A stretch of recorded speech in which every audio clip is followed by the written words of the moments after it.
Onde você vai ficar mais? Está ao vivo, está ao vivo. Eu uso essa aqui. E aí depois você fecha. Aí tranquilo. Só não vou durante as férias, porque nesse período eu vou. Tá ao vivo, beleza? Tá, não, beleza, eu vou ver. Ô, gente, senta aí, fica à vontade, se tiver cadeira, hein? O professor, o chefe da departamento.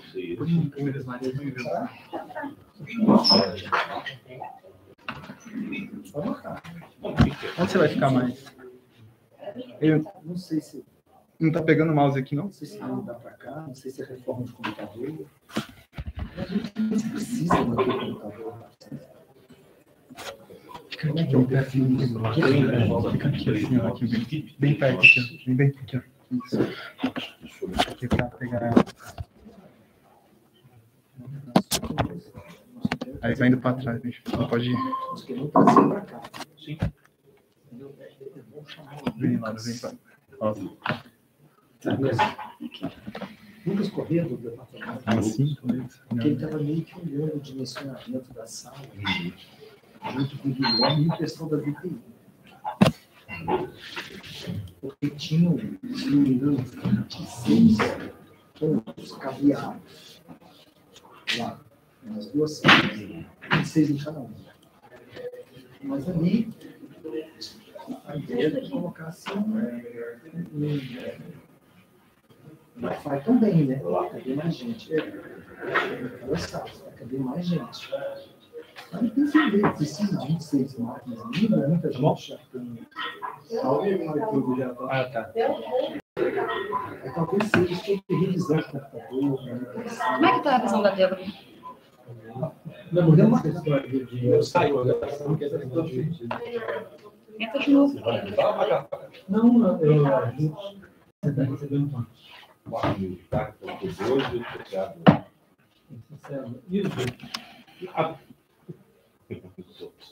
Os caras nem orientar quer mais, mano. Nem orientar boa carrinha que os caras querem fazer.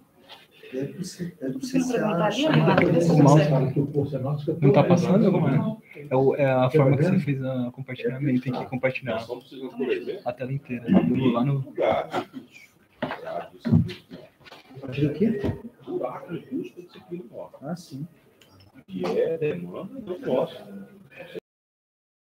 E a frescurada do CREA lá? Tem que ter tantas horas de física, tantas horas de. Falei que eu não. O Leonardo tem que atualizar. E ele, o Sérgio. Quem tá no livro na apresentação? Vai, passa aí. F5, tenta um F5, você sabe por que que não tá sincronizada a tela? Não tá certo. O problema é o cara poder exercer a função depois ter que ter o CREA, né?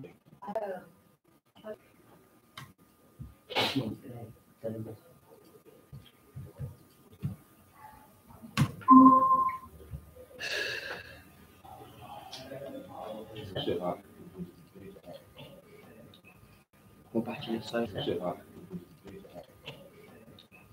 Compartilha só já. Pode ir. Eu tô tentando Tá mudando. compartilhar a apresentação e tava tudo certo agora, na hora que eu testei, mas agora eu não consigo, ela não tá sincronizada mais.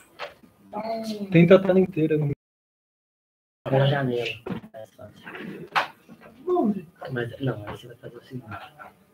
Você primeiro põe aqui a apresentação. Já pronto. Ó. Na verdade, acho que até está no Word, né? Abre a PowerPoint. Olha a apresentação.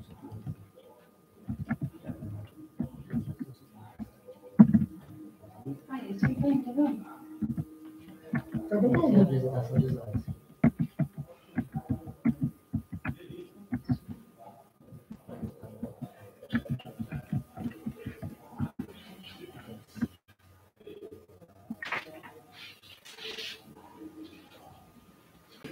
Só eu que estou participando, assim, por essa chamada? O resto da banca está presencial.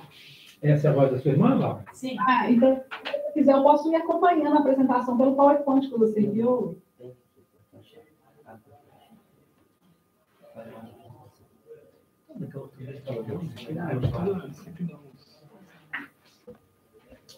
Passa aí, não tá passando não.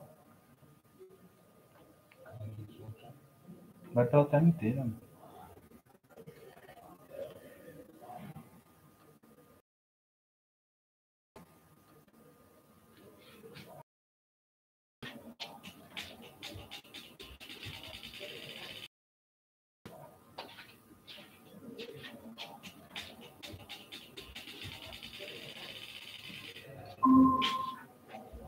Agora foi. Obrigada, Henrique. Obrigada demais. E para passar aqui, meu querido? Aí você vai passar com o seu dedinho mesmo. Mas aonde? Volta no PowerPoint? Isso, aí você pode passar, pode ficar nessa tela aí, você vai passando, mas não põe para apresentar mais não. Põe. Certo, então. Está passando perto disso. O do YouTube tá certo? Eu também não. Aqui eu não consigo projetar para as pessoas presentes aqui. Henrique, continua o mesmo problema. Porque não vai ser essa tela. Compartilhar a tela Você inteira. não consegue mudar de tela? Você não Apresentando no YouTube, mas não tem aquele sai. negócio de Eu estou passar. apresentando só na chamada no Google Meet, mas não nessa tela, na televisão para vocês aqui. Dá o link do Meet que eu acompanho aqui. Você conseguir arrumar Pode tudo ser lá? também. A tela inteira, aqui na assim, sem palhaço. É que eu vou ver só com você aqui, não. Vai falar com a gente. Inteira. Se passar, não sei. Agora você passa aqui. Deu, agora eu faço eu. Está passando. Beleza. Seria E o bonito. YouTube também tá funcionando? YouTube vai filmar. Aham, acho que tá passando o slide para você aí, Débora. Tá Tá ótimo. então tá bom. Aqui também, né? Para todos presentes. Podemos começar? Saiu ali. Vou esperar o professor Carlos aqui um minutinho, então. Deixa eu ir lá. Vocês desculpem o atraso, a gente está prestes a começar. Só vamos esperar o pessoal que deu uma saidinha e voltar.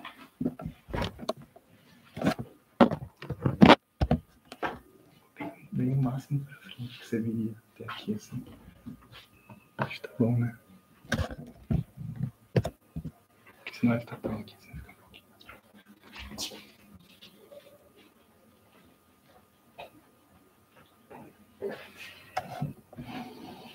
Olá, Laura. Olá, Laura. Oi, Débora. O do YouTube não tá dando muito certo, não. Eu fui olhar aqui, tá parecendo só metade de você e não tá projetando não tá projetando apresentar. Talvez, então... O pessoal do grupo de estudos aqui que está mexendo, o Renato, eles estão atualizando, vai dar bom. Tá filmando. Ah, Tá beleza. filmando, tá um pouco com delay, mas tá...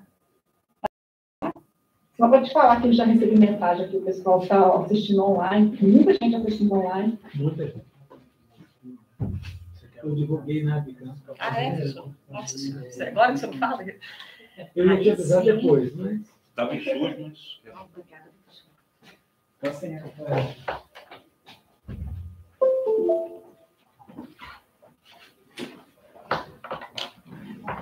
Isso, olha que bacana. Então, podemos começar?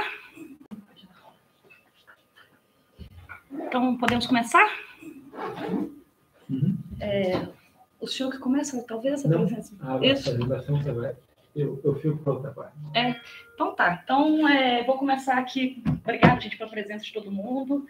A presença da ilustre banca. Muito obrigada. Vou começar aqui, então, um pouquinho atrasado. Vocês me desculpem as dificuldades aqui tecnológicas, mas em tempo ainda, né? Então, eu vou apresentar esse trabalho como parte das exigências do programa de obtenção de título de mestrado, no programa de pós-graduação em fitotecnia no UFV. E o título do trabalho é Dinâmica de acumulação de canabinoides e potencial anti-inflamatório de raiz, caule, folha e flor de plantas masculinas e femininas de maconha, cannabis sativa. Então, vou começar me apresentando, falando um pouco de mim.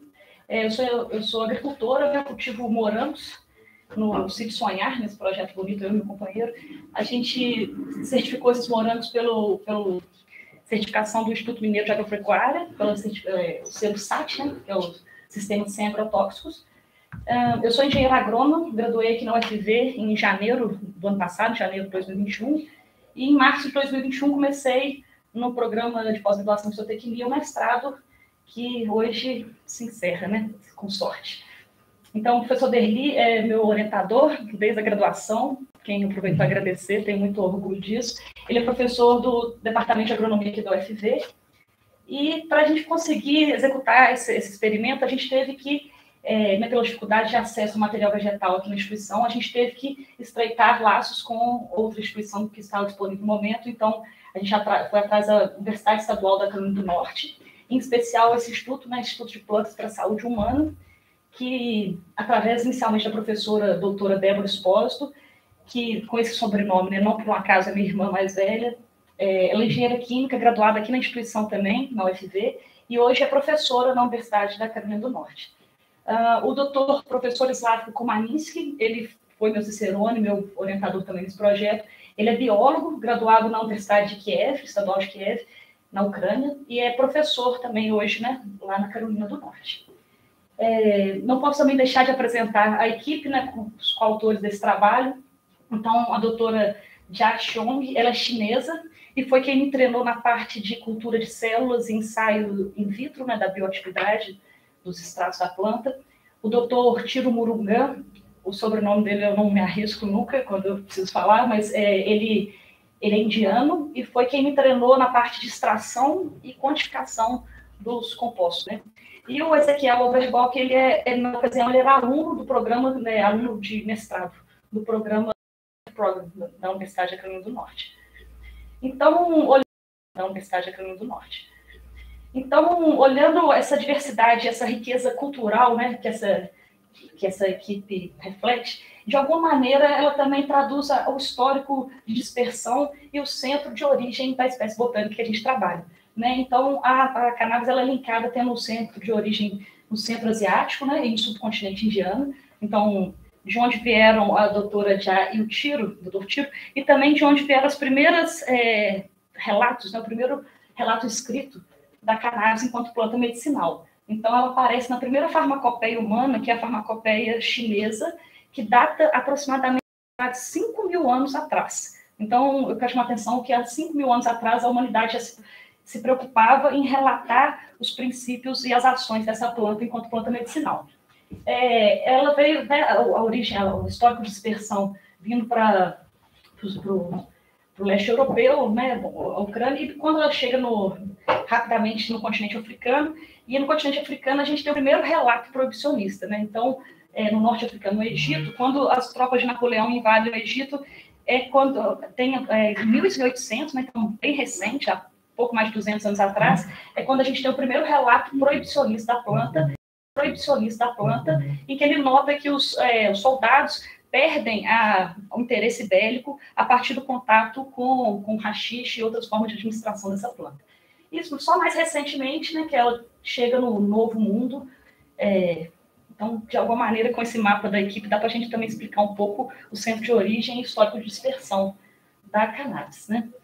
E, então, por que pesquisar essa planta, né? O que nos movimenta, o que nos motiva isso? E não só isso, mas muito desses números de mercado, né? Então, isso foi uma publicação de revista da BBC, agora do início de junho, então bem recente, e que ela traz, assim, compilados de dados econômicos que eu achei bem interessante trazer. Então, ela frisa que já existem, nos dias de hoje, 18 produtos à base de cannabis sendo vendidos de maneira legal nas farmácias do Brasil. Então, isso é muito relevante, porque a gente já tem, e isso faz com que a gente seja percebido como parcialmente legal. Essa planta já está sendo comercializada de maneira legalizada no nosso país, né? O setor de medicamentos, só no ano de 2021, gerou 130 milhões de reais e teve uma alta de mais de 120% quando comparado ao ano anterior. E ela traz também alguns números, né, de potencial no mercado, uma expectativa de regulamentação e o potencial novos empregos, mais de 320 mil novos empregos formais e informais no setor, e em 4 anos, mais de 26 bilhões de reais poderiam ser gerados à economia do país. Então, isso trazendo alguns fundamentos econômicos que movem esse mercado, né? Um outro estudo, esse foi publicado em novembro do ano passado, de um grupo canadense e europeu, e ele traz uma parte do estudo de análise de mercado só do mercado brasileiro. mostrando como, e aqui ele traz a partir de dados da Anvisa, né? Então, a partir do ano de 2015, quando se começam a possibilitar as importações, né, de medicamentos aprovados a partir de cannabis no Brasil. E aí ele chama bastante atenção que a partir do ano de 2018 houve um incremento de mais de 100% a cada ano na demanda de importação desses medicamentos. Então, chamando bastante atenção como que é um mercado em franca expansão e como a gente não tem outros mercados que tenham esse comportamento, né, de incremento de mais de 100% ao ano. Então, esse mesmo estudo, esse mesmo grupo, ele segue e traz um panorama. Esse mesmo grupo, ele segue e traz um panorama do ponto de status de legalização dos países no mundo. Então, e divide esses países em 3 status distintos de legalização. Então, esses que estão rachurados de verde, né, em especial a América do Norte, boa parte da Europa e Oceania, eles são chamados os países totalmente legais, né, em relação a essa espécie. E o que isso quer dizer? Que além deles terem os produtos sendo comercializados na farmácia, conforme a gente viu no slide anterior, eles também eles são totalmente legais porque eles podem produzir, então não só a planta, mas também todos os produtos, né, isso é o produto dessa cadeia. Então produzir, extrair, envasar, marketing, uma série de produtos que são gerados a partir da cadeia dessa espécie botânica, né? E já o Brasil, ele está rachurado de amarelo, né, é tido como parcialmente legal. Então, é aquilo que a gente disse, a gente tem a possibilidade de comercialização, mas a gente não tem a possibilidade de produção da droga vegetal nesse momento no país. Então, chama atenção que nesse mapa, boa parte dos países da América do Sul e os tidos, né, que chamados até pouco tempo como em desenvolvimento, ou BRICS, então a China e a Índia, são países que estão nesse status. Então, traz uma reflexão de isso interessa a quem, né? Que os países que têm um histórico de produção, importante produção agrícola e possibilidade de produção dessa espécie, continuam ainda sendo só o mercado consumidor dos produtos dessa espécie. Então, a gente entende isso como a reflexão a partir disso, a quem interessa ou com quem ficam as divisas, os empregos, os impostos gerados por essa cadeia produtiva, né? E, por fim, os países que são totalmente ilegais para essa planta ainda, então, boa parte da África, a Groenlândia e a Rússia, principalmente. Então, começar a falar um pouco sobre a planta, né? Então, a nomenclatura, tendo em vista todo esse histórico de estigma, né, dificuldade de falar, inclusive, o nome popular dessa planta. Então, o nome popular da espécie botânica que eu trabalho é maconha, aqui no nosso país, ainda que haja alguma dificuldade da gente colocá-los em todo momento, em todo espaço. E uma espécie botânica, né, como qualquer outra do reino planta, ela, né, a gente vai entender nos quadros, então a família Cannabácea, do gênero Cannabis, ela é tida como sendo monofilética, quer dizer que é só uma espécie botânica. Essa é o que há de mais aceito hoje em relação à nomenclatura da maconha. Então, ela é tida como uma espécie botânica do sistema cannabis sativa, né? E já descrita por mesma extensão que na data, em 1753. Então, fazer pesquisa com maconha não é algo novo, né? Não é algo que se começou nesse século, que se tenta se observar de maneira moderna, né? Então, a nomenclatura da maconha, pelas dificuldades de pesquisa e esse histórico de proibição, mesmo nos dias de hoje, não há um consenso pela comunidade acadêmica em relação ao nome botânico, né? Então, a taxonomia vernacular, que é aquela própria de um povo, né, própria da sociedade, ela trata com as subespécies em relação às diferenças na arquitetura da planta, na filotaxia e algumas questões em termos da morfologia, mas ela não respeita o histórico, né, a proposição de diferenciação taxonômica clássica da botânica. Então, só em 2018, esse artigo, esse estudo, propôs um sistema de classificação hierárquica em 2 etapas, em que a primeira etapa dividia em subespécies em função do teor de THC, e THC a gente vai ver um pouco melhor, mas é um dos principais compostos mais antigos já em termos de elucidação e estudo, e a segunda divisão hierárquica é com base nas características de domesticação da planta. Então, a gente teria a espécie botânica cannabis sativa, dividida em 2 subespécies. A subespécie sativa com baixo teor de THC, até 0,3%, e a subespécie índica com alto teor de THC. E dentro de cada uma delas, a variedade sativa com características de domesticação, a variedade espontânea, do tipo selvagem, de THC, a subespécie índica, né, no caso, a variedade índica, com característica de domesticação, e a variedade cafiristânica, que seriam as do tipo selvagem. Mas lembrando, isso também é uma proposição de 2018 para cá, a mais bem aceita, se eu posso dizer assim, mas também não é uma unanimidade, né? E quais são os compostos, então, que justificam essas atividades enquanto plantas medicinais e o interesse, né, enquanto economia e mercado? Então, são mais de 500 compostos já descritos na cannabis, mas aqui eu trago atenção para dois grupos importantes deles, os terpenoides e os canabinoides, né? Então, os terpenoides já foram descritos mais de 200 diferentes, né, na cannabis, e eles são os responsáveis pela fragrância, pelos cheiros. E isso é muito importante e é muito ímpar nessa espécie, porque são poucas, para não dizer nenhuma, né, para não correr o errar, mas são poucas espécies botânicas que teriam essa capacidade de tamanho, diversidade e combinações entre esses terpenos, né? Então, quais espécies que a gente teria o cheiro de laranja, o cheiro de citros, o cheiro de manga, o cheiro de baunilha, não, a mesma espécie, isolados ou combinados, né? Então, isso é um potencial para a indústria de cosmética, indústria farmacêutica, muito grande a ser explorado.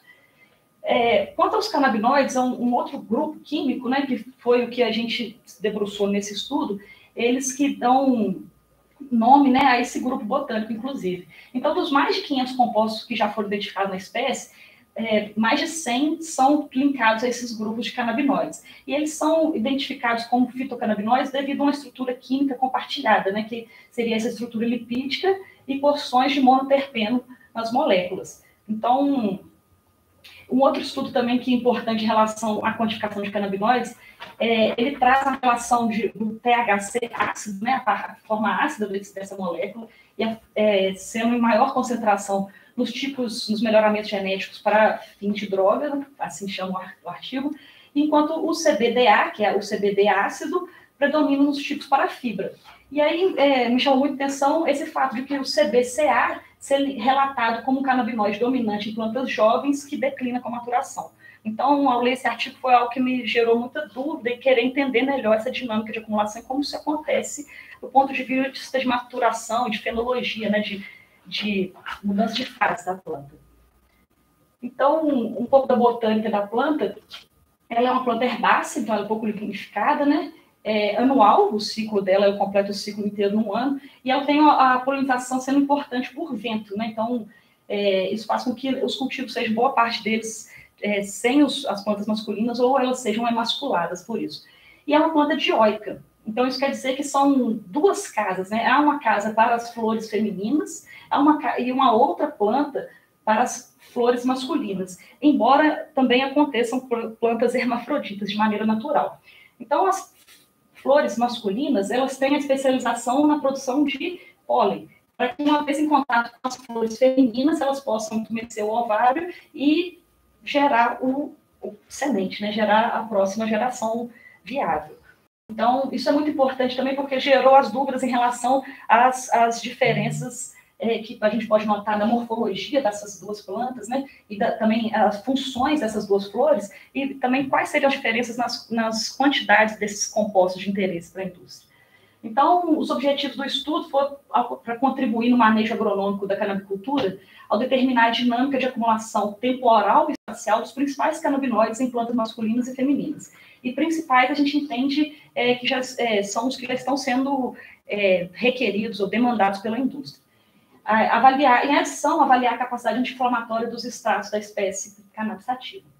E as hipóteses que a gente tinha ao começar o estudo é que, ao considerar essa dinâmica de acumulação dos canabinoides, tanto no espaço, então, assim, na arquitetura da planta, quanto no... E as hipóteses que a gente tinha ao começar o estudo é que, ao considerar essa dinâmica de acumulação dos canabinoides, tanto no espaço, então, assim, na arquitetura da planta, quanto no tempo, no momento da colheita, né, de maturação da planta, poder contribuir para determinar o melhor momento e melhor posição de colheita, visando determinado fitocomposto, e assim levar ao possível incremento da produtividade por planta dos teores de canabinoides de interesse.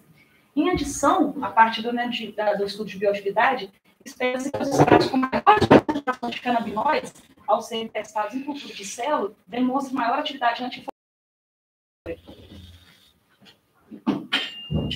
Então, eu vou começar aqui falando da metodologia. Esse slide fala um pouco, então, pincelada nela como um todo. As amostras dos estudos, eu chamei de dividir em 3 estudos, então, o estudo A e B, que foram diferentes partes da planta, a gente vai ver no próximo slide. Ao chegar para mim no laboratório, eu trabalhei essas amostras para que seja feita a extração. Depois a quantificação foi feita em HPLC. Eu levei esses extratos desse estudo A, né, que eu extraí e quantifiquei do estudo A e B, para a cultura de célula, então cresci célula e testei esses extratos em células, e aí foi o que eu chamei de estudo C. Né? E aí a gente fez os ensaios in vitro, a estatística e a apresentação de um artigo científico, hoje a defesa do mestrado, e de alguns eventos de divulgação científica, que esse trabalho também já colaborou. Né? Então, o que eu estava dizendo do estudo A, o objetivo dele era estudar a concentração nesses diferentes tecidos, então em raiz, caule, folha e flor, de plantas femininas e masculinas, de maneira comparativa, né? Então, fazer a extração e a quantificação desses canabinoides. No estudo B, as flores femininas, só flores femininas, então, que foi observado, e tentando entender essa dinâmica em relação à concentração do ponto de vista no tempo e no espaço, né? E no estudo C, a gente pegou os extratos, né, dos 2 primeiros estudos e levou para a cultura de célula para testar a bioatividade in vitro. Então, o que a gente está chamando de estudo A, então as plantas femininas e masculinas, eu tive esses tratamentos de raiz, caule, folha e flor, e nas plantas masculinas não tinham flor, né? Conforme eu falei, a facilidade de polinização por vento faz com que os cultivos sejam, de maneira usual, conduzidos com plantas masculinas, sem plantas masculinas, ou que elas sejam emasculadas, né? Ou tirem a flor para que não haja a polinização. Então, eu tive 7 tratamentos, que em 3 repetições me deram 21 amostras, né? No estudo B, as flores femininas, as plantas femininas só, então, foram amostradas aqui em 3 posições, então, o que eu chamei de terço basal, o terço mediano da planta e o terço apical da planta. Então, no primeiro momento, eu só mostrei o terço basal e mediano, no intervalo de 14 dias se repetiu essa amostragem, e só no último momento de amostragem, a gente já mostrou também as flores do terço apical, visando com isso diminuir a interferência em relação às modificações da dominância apical, né, que isso ia gerar com esse corte. E o estudo C, então a gente pegou aqueles extratos de masculino e feminino, e o segundo só de flores femininas, e levamos para a cultura de células, né? E fizemos esses ensaios todos, inclusive essa parte de migração celular, a gente está trabalhando nos dados agora, eles não foram publicados ainda, e hoje eu vou trazer os dados em relação à dose, à determinação de qual dose do extrato que você deve usar para a cultura de célula, que não seja tóxico para as células que você vai trabalhar, a indução do processo inflamatório por esse agente LPS e a produção de óxido nítrico, que é uma molécula produzida na cadeia inflamatória. Então, a gente lê a quantidade desse óxido nítrico e relaciona isso com a atividade inflamatória das células, né? Então, o material vegetal que chegou para mim, né? Lembrando que o material, quem cresceu foi o Ezequiel, a planta, esse cultivar chamado BAOX, é do tipo 3, isso quer dizer que ele é CBD dominante, né? Então, o canabinoide dominante com concentração é o CBD. Essas plantas foram conduzidas na Casa de Vegetação na Universidade Estadual da Carolina do Norte, na cidade de Raleigh, e a condução foi por 18 horas de luz, por 12 semanas, no período vegetativo, e no período reprodutivo, né, para induzir a parte de floração, foi levada para a condução em noite longa, né, no rural. Então, uma vez sistematizado os tamanhos das partículas, a gente vai para a parte de extração. Então, 1 grama de amostra foi dissolvido em 20 ml de uma mistura de cloroformo com metanol, usando esse protocolo, né? E a gente repete ele. Então, na primeira separação, eu tenho esse primeiro tubo com o supernadante, eu repito esse mesmo procedimento, eu obtenho aquele segundo tubo. O terceiro tubo é quando eu coloco essas soluções juntas, combinadas, e aí eu levo para uma máquina de rotoevaporação, em que a gente tira o solvente. E aí eu fico com esse pote aqui, que é o extrato seco, né? Então, aqui eu tenho o extrato da cannabis sem o solvente que eu usei para arrastar essas moléculas que eu queria quantificar. Então, eu ressolubilizei, a gente faz a filtragem e uma diluição para injetar no HPLC, para que a gente possa fazer a observação dos picos, né, dos padrões em relação à quantificação da capacidade da máquina. Então, a gente injeta na PLC esses extratos, que eu falei em termos da metodologia, né, de partes diferentes do vegetal, da raiz, caule, folha e flor, de diferentes flores femininas, e injeto também na máquina esses compostos, que foram esses 11 compostos que eu quantifiquei, puro para análise. Então, a partir de comparação do comportamento dessas diferentes extratos que eu injetei, tanto o extrato total quanto o puro para análise, a gente consegue comparativamente entender, primeiro, se eles estão presentes ou não nos meus extratos, e caso eles estejam presentes, em quais concentrações, né?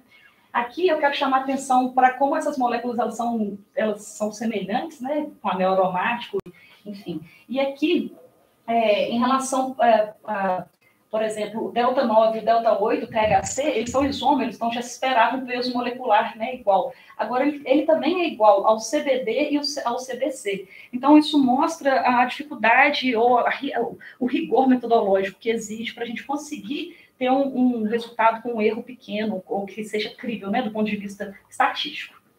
E aí, agora eu já começo a vir para os resultados. Então, em tempo, a gente começa a falar dos resultados do estudo 1, em que a gente separa as plantas masculinas das femininas. Então, aqui estão as concentrações em microgramas por grama de material vegetal, em raiz, caule, folha, e raiz, caule, folha e flor femininas, né? Dos 11 canabinoides estudados. Então, aqui no gráfico, a gente já consegue ver uma tendência de maior acúmulo nas plantas femininas, como já era esperado, como já corrobora, né, a literatura especializada. A gente também vê maior concentração de canabinoides totais em flores femininas, como era esperado, e concentrações ínfimas ou não detectáveis em raízes, né, de ambos os sexos. E quando a gente compara órgão a órgão, a gente vê, né, que em plantas femininas, então galho a galho, folha a folha, em plantas femininas há essa tendência de maior acúmulo. Mas esses mesmos dados, quando eu trago eles agora na tabela, e eu acho interessante trazer, porque a gente vê que isso há uma tendência, mas isso não ocorre para todos os canabinoides. Então, essa é a importância da gente entender melhor esses processos e elucidar, né, essas questões. Então, nessa tabela, a gente tem os canabinoides estudados aqui, os totais, de raízes, caules e folhas masculinas, e raiz, caule, folhas e flores de plantas femininas. E aqui eu quero chamar a atenção que em raízes, as quantidades não detectadas para quase todos os canabinoides, mas isso não acontece para todos. Então, a gente conseguiu quantificar as fórmulas ácidas, tanto de THC quanto de CBD, em raízes de plantas masculinas e femininas. Então, isso também é o que corrobora um resultado com o outro. E isso foi um dos principais resultados do nosso estudo, porque até então havia-se consolidado entendimento de que esses compostos estavam estritamente linkados a tricomas que são apêndices, né, de epiderme, de folha e flor de maior número, né? E também quero chamar a atenção aqui que para o CBD, por exemplo, a gente tem uma concentração significativamente maior em folhas masculinas do que em folhas femininas. Então, o que também é um resultado interessante, já que, de maneira geral e cultural, as plantas femininas que são cultivadas, são conduzidas, né, para essa espécie. Que, num futuro próximo, cultivos que estejam visando óleos com maiores concentrações de CBC possam estar conduzindo plantas masculinas de maneira nova, né? Como não é usual até então. Então, um resultado agora em relação ao estudo B, que é quando a gente quantifica em relação ao tempo, né, e a localização, aqui eu trago o resultado para o CBD, só, né, em micrograma a cada 300 miligramas de material vegetal, e aí a gente vê uma diferença significativa em relação à posição e o momento de amostragem. Então, a gente vê que o último momento e a posição de flores tem maiores concentrações de maneira significativa em relação ao CBD. Isso não acontece para todos os outros canabinoides. Então, isso também traz um resultado relevante no sentido de que a gente possa, no futuro próximo, estar conduzindo plantas e colhendo nelas em diferentes momentos e em diferentes posições, visando perfis de óleos medicinais diferentes, né? E o resultado em relação ao estudo C, que é da bioatividade em célula, a gente vê aqui as plantas, as flores femininas, elas tiveram um comportamento estatístico semelhante, independente da posição e momento de amostragem. E aqui eu quero trazer esse gráfico e falar um pouco melhor dele, né? Então, assim, o percentual de indução por indução do processo inflamatório por esse LPS, né, lipopolissacarídeo. Então, isso é uma membrana de bactéria que ela induz o processo inflamatório. Então, a gente entende como a gente tem um primeiro controle, que só células que eu cresci e não tratei elas com nada, não apliquei nada nelas. Então, o óxido nítrico que ela produz, a gente entende que é basal, é só o que ocorre pelos processos inflamatórios naturais, né, de oxidação e envelhecimento. No segundo grupo de células, a gente tratou com essa molécula de lipopolissacarídeo, que é aquela que induz o processo inflamatório. E a gente entende esse grupo como representando 100% da atividade inflamatória. O terceiro grupo controle, em que a gente cresce a célula, trata com o agente que induz a inflamação e depois trata com essa droga chamada dexametasona. É a droga mais largamente usada na comunidade médica no mundo como anti-inflamatório, né? E a gente vê que essa droga, ela diminui a atividade inflamatória para níveis de 60%, né? Que são os mesmos, do ponto de vista estatístico, que os extratos de raiz de ambos os gêneros e também de caules de plantas femininas geraram em termos da atividade anti-inflamatória. E aí chama muita atenção que em flores e folhas femininas, a atividade anti-inflamatória foi melhor do que a dexametasona, do que a droga mais largamente usada. Então, chama atenção as flores femininas, em que, do ponto de vista estatístico, ela se aproxima com um controle em que sequer foi induzido o processo inflamatório. Então, isso mostra como o potencial enquanto droga anti-inflamatória, né? Em especial das flores femininas. Mas os resultados de raízes também foram extremamente desafiadores, né? Porque lembrando que as raízes não tiveram detectáveis as quantidades, ou quantidades ínfimas para os cabelos testados, né? Então, isso sugere mais estudos, e espero ter a oportunidade de poder aprofundar nisso, quem sabe no futuro próximo, e também sugere que outros possíveis moléculas ou interações estejam trazendo esse resultado anti-inflamatório, né? Então, como conclusões, a gente traz, né, conclusões dos estudos, a gente traz que a capacidade anti-inflamatória é ainda superior ao dexametasona de folhas e flores das plantas femininas. A capacidade anti-inflamatória ela é similar ao dexametasona nas raízes de ambos os sexos e nos caules, e ela, nas raízes, ela é similar ao dexametasona, ainda que com ínfimas concentrações de canabinoide, conforme eu chamei a atenção quando a gente estava observando os gráficos, né? E conclusões também em relação aos estudos de quantificação, é que as concentrações de canabinoide em plantas femininas, de maneira geral, elas tendem a ser maiores do que em plantas masculinas, para a maioria dos canabinoides, mas isso não ocorre com todos. As concentrações de canabinoides em flor, de maneira geral, é maior do que em folhas, que é maior que em caules, e por sua vez é maior do que em raiz, para plantas femininas e masculinas. Então, isso a gente conseguiu também, quando compara os dois sexos, também corroborar, né, um resultado com o outro. E a concentração dos canabinoides são diferentes em relação ao momento e à posição das fluorescências, né? Então, isso também foi um resultado bem interessante que, inclusive, está sugerindo algumas modificações em cultivos de larga escala no país. Então, boa parte desses resultados que eu apresento aqui hoje, a gente já conseguiu publicar nesse estudo, que está disponível. Ele foi publicado em 22 de outubro do ano passado, e ele já está com uma citação agora, e já está com mais de 1.000 visualizações de texto total, o que é um motivo de alegria para a gente. Também entendendo como resultado, né, e as importantes que tem o professor Nick que fala a respeito de difusão do conhecimento, não só publicação, mas também como levar isso às outras pessoas. Então, esses eventos aí que a gente participou, então, esse foi o primeiro evento internacional. Isso aqui foi um convite do governo da Tailândia para debater esse artigo, e hoje a Tailândia distribui plantas no que é o SUS deles, né? Esses dois cursos de cultivo e produção e extração de canabinoides que a gente participou, e cada um deles foi formalizada uma associação de produção e de acolhimento de pacientes. Isso também é uma coisa que traz uma alegria. E uma delas, não posso deixar de falar da Acolham, que a gente fundou aqui em Viçosa, da qual eu faço parte, compondo o conselho diretor. Esse evento lá na Unifei, na Universidade de Itabira, campus de Itajubá, que a partir dessa visita a gente conseguiu escrever um projeto junto que foi aprovado. Então, aquela universidade agora também começa a pesquisar a maconha dentro do campus de lá, também é um motivo de muita alegria. E o Cannabis Brasil, que a gente, boa parte de vocês que estão aqui junto hoje, vai ajudar a construir, né, no final do ano, no maio desse ano, de levar essa pauta para a Câmara Municipal de Viçosa. E foi uma conquista muito grande levar essa pauta para a Câmara Municipal de Viçosa, né, discutir a cannabis medicinal na saúde pública de Viçosa, dispensação via SUS, farmácias vivas, etc. Eu participei também muito de muita alegria, que foi a convite da APEP, né, da Fiocruz, do Ministério da Saúde, essa mesa para discutir os desafios do cultivo, os desafios agronômicos do cultivo da cannabis no Brasil. E que a partir dele também a gente ia em contato com a APEP, que é a segunda maior associação do país, tanto em tempo quanto em número de plantas e número de associados.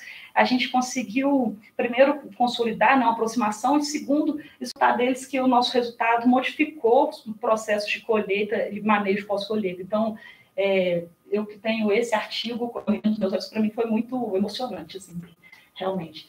E a emoção maior como resultado é a Liga de Cannabis, que a gente constrói junto, que a gente tenta construir com o apoio de vocês, da banca, que é para levar a possibilidade de mais gente pesquisar essa planta, né, de realizar mais sonhos e de que também esses resultados possam atender a maior parcela da sociedade. Então, eu queria muito agradecer a vocês presentes, inicialmente, a banca e ao CNPq por financiar meus estudos, ao UFV por fazer, né, poder realizar esses estudos, a Universidade da Carolina do Norte e o Plants for Human Health Institute, porque realmente foi quem deu esse pontapé inicial. E não posso deixar de agradecer também a Universidade Federal de Itajubá pela parceria e pelas motivações que a gente tem do trabalho que a gente tem feito junto, e o LATEX, né, o Laboratório de Patologia Experimental, que também se interessou e está colocando projetos de pesquisa de cannabis lá com os alunos deles, né? Então, os agradecimentos também que eu queria deixar, assim, nesse momento meio emotivo, né, de mudança de ciclo, das coisas e técnicas que eu aprendi e das coisas dos meus erros, né, porque está aqui eu tirando uma amostra da capela e contaminando minha amostra, então eu gosto demais dessa foto e eu queria dividir ela com vocês. Então, de tudo que eu aprendi, de tudo que eu errei, dos lugares que eu fui, das pessoas que eu conheci, e o agradecimento maior é a planta, né, que ela realmente é diferente, ela é especial, e não é à toa que muitos chamam de Santa Maria, né? Então, muita gratidão por ela e por vocês aqui.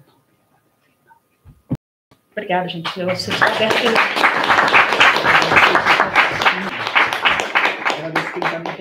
E agradeço vocês também. Obrigada. Valeu, viu, pelo prestígio, pelo momento, pelo apoio. Valeu. Agora eu acho que todos nós temos que sair daqui, que eu vou tomar um pouco de... Gente, obrigada, viu? Agora eu vou ter que pedir licença, porque eu vou ficar na banca. Tá bom? Valeu, gente. Axé.